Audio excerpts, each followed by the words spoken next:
Yeah, my name is Mike Bolt, keeper of the Cup with the Hockey Hall of Fame. Been one of the keepers for 19 years.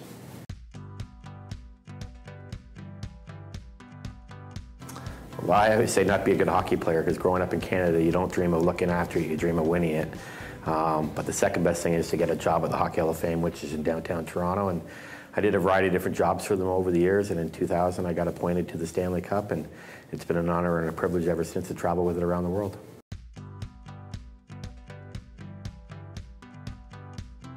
It's kind of the protocol. I work for a museum, and this is an artifact here. The Stanley Cup's 126 years old, and any type of museum, whether it's art, dinosaurs, you always handle the artifacts with white gloves. Now, and the other cool part about the white gloves is, when we hand the cup out, when the commissioner gives it, his fingerprints, but really the first fingerprints to touch it are the winners, and that's kind of neat, and it gives it the shine and glory that it deserves, and the respect it deserves.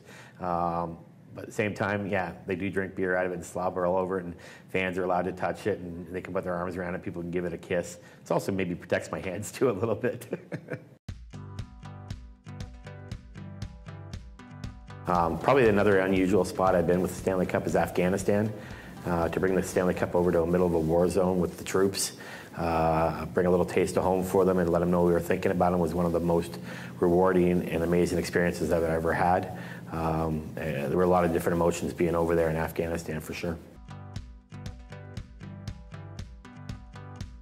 So we went over there, and after we did all the press on the base with the top brass of the military, we went off to a forward operating base to visit some other troops. And after we visited them, we came back, and I went back to the barracks to grab a shower, and I had missed the entire safety briefing. So when the air raid siren went off, I didn't know what was going on. I looked around for someone to give me guidance. There was nobody around. So I actually sat in my room on the cupcase with a towel around me while the missiles were flying into the base. Now, I didn't see or hear anything. I could hear the fighter jets taking off, but apparently we were under attack, and I was just chilling out with the Stanley Cup.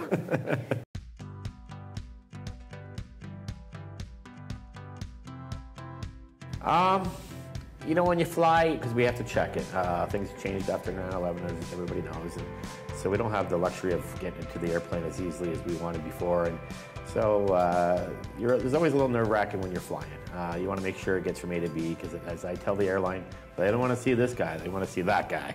So it's important that it gets from A to B, because every day, every event we do every day, whether it's during the summer with the players or during the season with the NHL and the Hall of Fame, it's all the big events. So that's kind of the most nerve-wracking.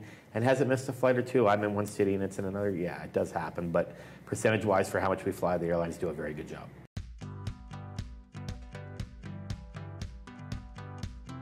Well, after all these years, there's a few of them.